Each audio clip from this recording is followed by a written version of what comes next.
అందరికి నమస్కారం. మీరు చూస్తున్నది వింటున్నది యోగేష్ కామెంటరీ. నేను మీ హోస్ట్ యోగేష్. పోయిన ఎపిసోడ్లో రాగ్నర్ వెస్ట్కి వెళ్ళాడు. ఆ గ్యాప్ని యూజ్ చేసుకున్న ఎల్బా క్యాటిగట్ని అటాక్ చేశాడు. యాస్లా గన్ రోలో వాడి దగ్గర నుంచి తప్పించుకోవడం కోసం అడవిలోకి వెళ్ళబోవడంతో ఆ ఎపిసోడ్ ఫినిష్ అయింది. ఎపిసోడ్లోకి వెళ్ళే ముందు చాలామంది సబ్స్క్రైబ్ చేసుకోకుండానే చూస్తున్నారు ఫ్రెండ్స్. సబ్స్క్రైబ్ చేసుకొని లైక్ చేయండి. ఇప్పుడు ఈ ఎపిసోడ్లో ఏం జరిగిందో చూద్దాం. ఈ ఎపిసోడ్ ఓపెనింగ్లో ఒక గుడిసెను చూసి రోలో ఇక్కడే మనం ఉండబోతున్నామని చెప్పగా యాస్లాగ్ ఒక గుడిసెలోన నా కొడుకులు ఉండేది నాకు నచ్చలేదు అని పక్కనున్న ఏదో ఒక ఎల్ దగ్గర హెల్ప్ అడగచ్చు కదా అని చెప్పి రోలోనే అడిగింది.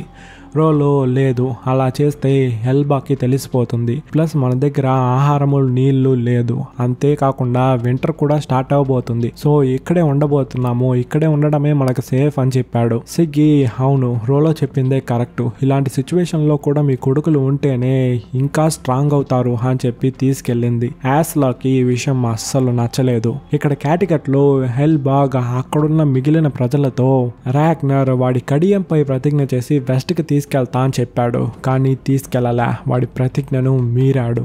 వాడిలాగా నేను ప్రతిజ్ఞనంతా మీరను, మీరు నాకు తల వంచితే మీకే మంచిది. ఇప్పుడు రాగ్నర్ ఒక క్రిమినల్, వాడి ఫ్యామిలీ మెంబర్స్ ఎక్కడున్నారు అని చెప్పే వాళ్ళ యొక్క బరువుకి బంగారాన్ని కొలిచిస్తా అని చెప్పాడు. వీటన్నిటిని పైన నుంచి సీర్ చూస్తూ ఉన్నాడు. దాన్ని గమనించిన బోగ్ ఆయన దగ్గరికి వెళ్ళి నేను మిమ్మల్ని కొన్ని ప్రశ్నలు అడగాలి అని చెప్పగా సీర్ అడుగు, కానీ నీకు చాలా తక్కువ సమయమే ఉంది అని చెప్పాడు. ఎల్బాగ్ నేను క్యాటిగట్ని పరిపాలిస్తానని మీకు ముందే తెలుసా?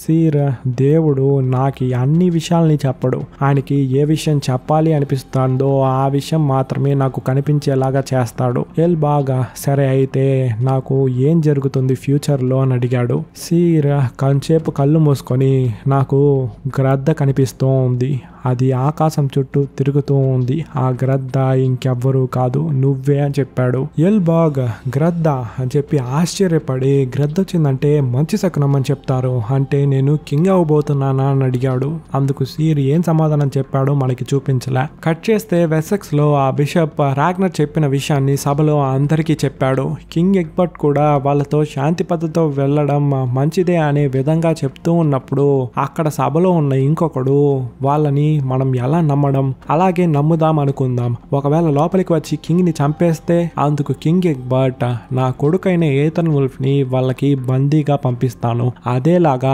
అక్కడున్న ఒక కింగో లేక ముఖ్యమైన వ్యక్తిని ఇక్కడికి తీసుకొస్తాము అని చెప్పాడు. అందుకు ఆ సభలో ఉన్న ఇంకొకడు వాళ్ళు మృగాలు, మనుషుల యొక్క ప్రాణాలకి విలువ ఇస్తారా అని అడిగాడు. కింగ్ ఎగ్బర్ట్ మనం ఇప్పుడు క్రిస్టియన్స్ గా ఉన్నాము, దానికి ముందు మనుషులం, దానికన్నా ముందు మనం కూడా మృగాలే. మనం మృగాలుగా ఉన్నప్పుడు మన ఫ్యామిలీ గురించి మనం బాధపడి ఉంటాం కదా, అదేలాగా ఖచ్చితంగా వాళ్ళ వైపులో ఉన్న ఒక పెద్ద పదవిలో ఉన్న వాడిని వస్తేనే నా కొడుకుని నేను పంపిస్తాను అని చెప్పాడు. వెంటనే ఏథన్ వుల్ఫ్ నాన్న నాకు మీపై చాలా నమ్మకం ఉంది, మీరు ఎలా చెప్తే అలానే నేను చేస్తాను అని చెప్పాడు. ఇటువైపు క్యాటిగట్లు యాస్లాగ్ ని చూపిస్తున్నారు. ఊబే అండ్ విత్సక్ కాసేపు సైలెంట్ గా ఉండడంలా ఒకే అల్లరి ఆ గుడిసెలో కూడా ఈమె హ్యాండిల్ చేయలేకపోతూ ఉంది. సిగ్గి వచ్చి సిగరెట్ ని తీసుకొని ఇక్కడ మనం చాలా సేఫ్ గా ఉన్నాము అని చెప్పింది. అందుకు యాస్లాగ్ సేఫ్ గానా, నా కొడుకులు ఎంత మురికిలో ఉన్నారు, వాళ్ళకి ఏదన్నా వ్యాధి రాబోతుంది, తొందరలో ఇక్కడి నుంచి వెళ్ళిపోవాలి అని చెప్పింది. సిగ్గి మీరు చాలా హై క్లాస్ లోనే బతికిన వాళ్ళు కదా మహారాణి, లోస్ ని చూసుండరు, ఎప్పుడైనా లోస్ లో ఎలా బతకాలో నేర్చుకోండి అని చెప్పింది యాస్లాగ్. నువ్వు ఎన్ని చెప్పినా కూడా నాకు ఎక్కడం లేదు, నాకు ఈ ప్లేసే నచ్చలేదు అని చెప్పింది. ఇక్కడ వెసెక్స్ లో రాగ్నర్ అండ్ వాళ్ళ మనుషులు గేట్ దగ్గరికి వచ్చేసారు. గేట్ ని ఓపెన్ చేసుకుని ఏథన్ వుల్ఫ్ రాగా రాగ్నర్ వాడి గొడ్డల్ని తీసి హోరికి ఇచ్చాడు. అదే విధంగా ఏథన్ వుల్ఫ్ కూడా వాడి కత్తిని తీసి వీరుడి దగ్గర ఇచ్చి ఇద్దరిని ఎక్స్చేంజ్ చేసుకున్నారు.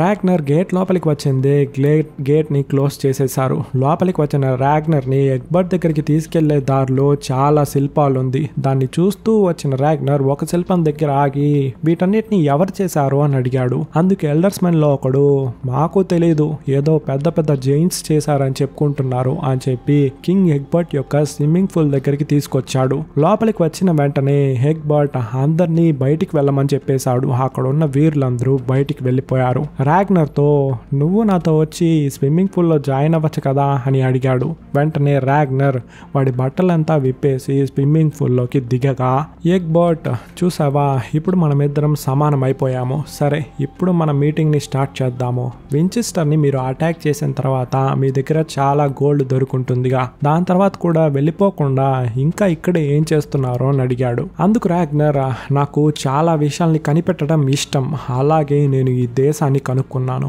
బేసిక్ గా నేను ఒక వ్యవసాయి, మీరు ఎలా వ్యవసాయం చేస్తున్నారో నేను తెలుసుకోవాలి అని అడిగాడు. ఎగ్బర్ట్ అయితే నీకు నా భూమి కావాలి అని అడుగుతున్నావా? రాగ్నర్ అవును, అది పాసిబుల్ అని అడిగాడు. ఎగ్బర్ట్ ఖచ్చితంగా పాసిబుల్లే, కానీ అందుకు బదులుగా నాకు నీ మనుషులు కావాలి ఒక యుద్ధం చేయడానికి. నీ మనుషులు ఎంత బాగా యుద్ధం చేస్తారని నాకు తెలుసు, నీ మనుషుల్ని నాకు ఇస్తావా అని అడగ్గా ఇద్దరి మధ్యలో ఒక పెద్ద నిశ్శబ్దం. అక్కడ కట్ చేస్తే ఇక్కడ కింగ్ హోరిక్ విషయాన్ని చెప్తున్నాడు రాగ్నర్. హోరిక్ ఆ క్రిస్టియన్ ని నమ్మచ్చా?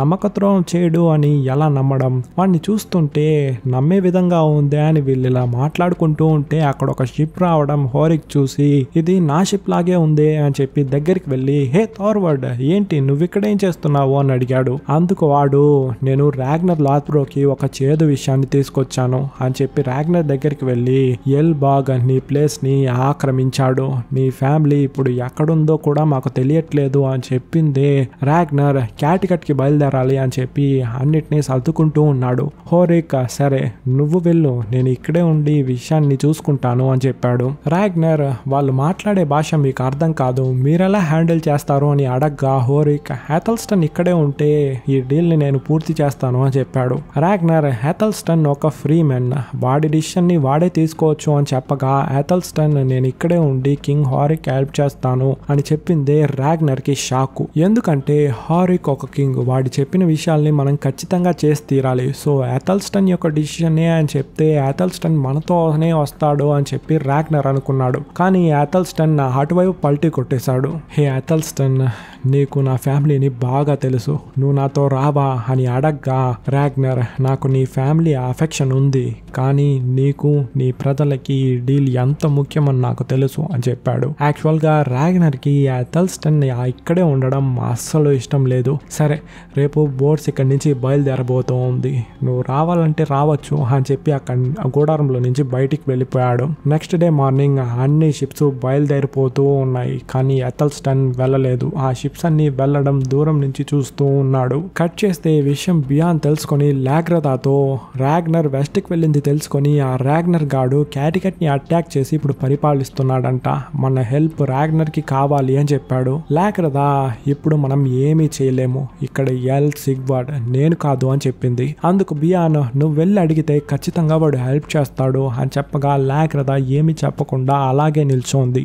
ఇక్కడ రోలో కొన్ని దేశానికి వెళ్ళి మళ్ళీ ఈ గుడిసెకు తిరిగి వచ్చి సిగ్గితో ఒక 30 మంది యుద్ధం చేయడానికి సిద్ధంగా ఉన్నారు అని చెప్పాడు. సిగ్గి అయితే యుద్ధం చేయడానికి వీళ్ళు సరిపోతారా అని అడగ్గా రోలో ఖచ్చితంగా సరిపోరు, వీళ్ళని పెట్టుకొని మనం ఆ ఎల్బాగ్ ని భయపడిస్తూ ఉండాలి, బార్డర్ లో వెళ్ళి ఫైట్ చేసి వాడికి నిద్రే ఉండకూడదు అని చెప్పిందే సిగ్గి.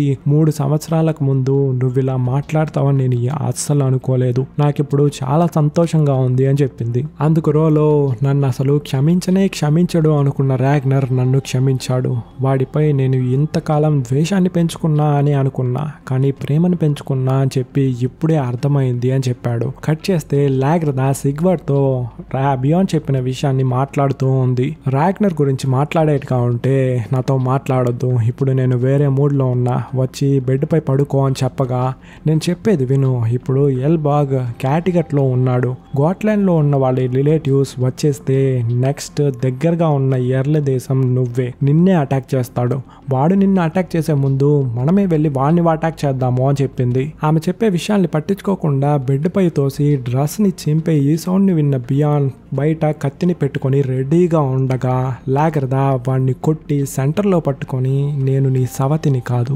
భార్యని, మర్యాదగా నడుచుకో అని చెప్పి బయటికి రాగా బియాన్ కత్తితో నిల్చుకో ఉండడం చూసేసి ఈ విషయాన్ని నేనే చూసుకుంటాలే కానీ వచ్చినందుకు థ్యాంక్స్ అని చెప్పి పంపించేసింది. ఇక్కడ యాథల్స్టన్ ఫ్లోకి ఇచ్చిన బుక్ ని ఓపెన్ చేసి చూస్తూ ఉన్నప్పుడు జీసస్ కి బ్లడ్ వస్తూ ఉండేలా వాడికి భ్రమ. ఇక్కడ కోటలో కింగ్ ఎగ్బర్ట్ కూర్చొని ప్రేయర్ చేస్తూ ఉన్న సమయంలో ఒక వీరుడు అక్కడికి వచ్చి 4 షిప్ తీరం నుంచి వెళ్ళిపోయింది, వాళ్ళ బలం తగ్గిపోయింది అని చెప్పగా ఎగ్బర్ట్ చూసావా నా ప్రేయర్ యొక్క పవర్ అని చెప్పి వాళ్ళని అటాక్ చేయబోతున్నామని చెప్పి సింబాలిక్ గా చెప్పాడు. దీని తర్వాత రాగ్నర్ ఫ్లోకి ప్లేస్ కి వచ్చేసారు. హెల్గా దగ్గరికి వెళ్ళి నా ఫ్యామిలీ ఎక్కడుంది అని అడిగాడు. హెల్గా నీ ఫ్యామిలీ సేఫ్ గానే ఒక ఫార్మర్ ప్లేస్ లో ఉన్నారు, ఇప్పుడు నీకు రెస్ట్ కావాలి అని చెప్పగా రాగ్నర్ లేదు నా నిద్ర ఎప్పుడో పోయింది, ఆ హెల్బాగ్ గాడు క్యాటిగట్ కి వచ్చాడు అని తెలిసినప్పటి నుంచి అని చెప్పాడు. దాని తర్వాత హెల్గా పక్కనున్న ఫ్లోకి దగ్గరికి వెళ్ళి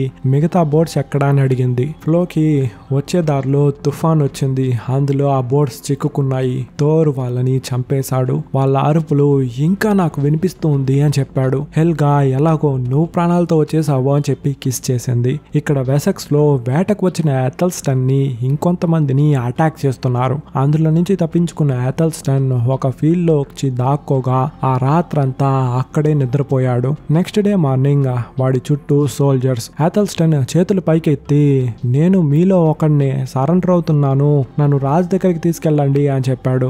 గమ్మనే రాగ్నర్ పిలిచినప్పుడే వాటితో పాటు వెళ్ళిపోయి ఉండొచ్చు, ఇప్పుడు చూసావా నిన్ను కూడా అరెస్ట్ చేసేసారు. కట్ చేస్తే రాగ్నర్ ఆ గుడిసెకు వచ్చి వాళ్ళ పిల్లల్ని చూస్తున్నాడు. వాళ్ళు కూడా వాడిని చూసి చాలా సంతోషపడుతున్నారు.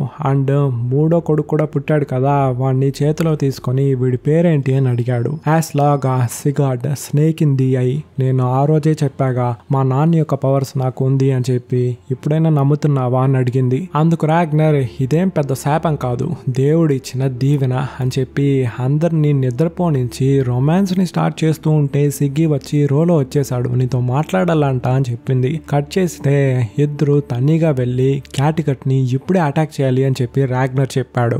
రోలో లేదు, ఇప్పుడు మనం అటాక్ చేస్తే ఖచ్చితంగా ఓడిపోతాము, నువ్వు ఇంకా కొంతమందిని నీతో పాటు తీసుకొచ్చుంటే ఈజీగా అటాక్ చేసి ఉండొచ్చు అని చెప్పాడు. క్యాటిగట్ లో హెల్బాగ్ రాగ్నర్ వచ్చిన విషయాన్ని తెలుసుకొని వాడిని చంపడం కోసం రెడీ అవుతూ ఉన్నాడు. కట్ చేస్తే యాథల్స్టన్ ని క్రూసిఫై చేస్తూ ఉన్నారు. వాడి ఒక్కొక్క చేతులకి పెద్ద పెద్ద చీలల్ని కొట్టి నిలబెడుతున్నారు. దాన్ని చూడడానికి అక్కడికి వచ్చిన ఎగ్బర్ట్ వాడిని రిలీజ్ చేయండి అని చెప్పాడు.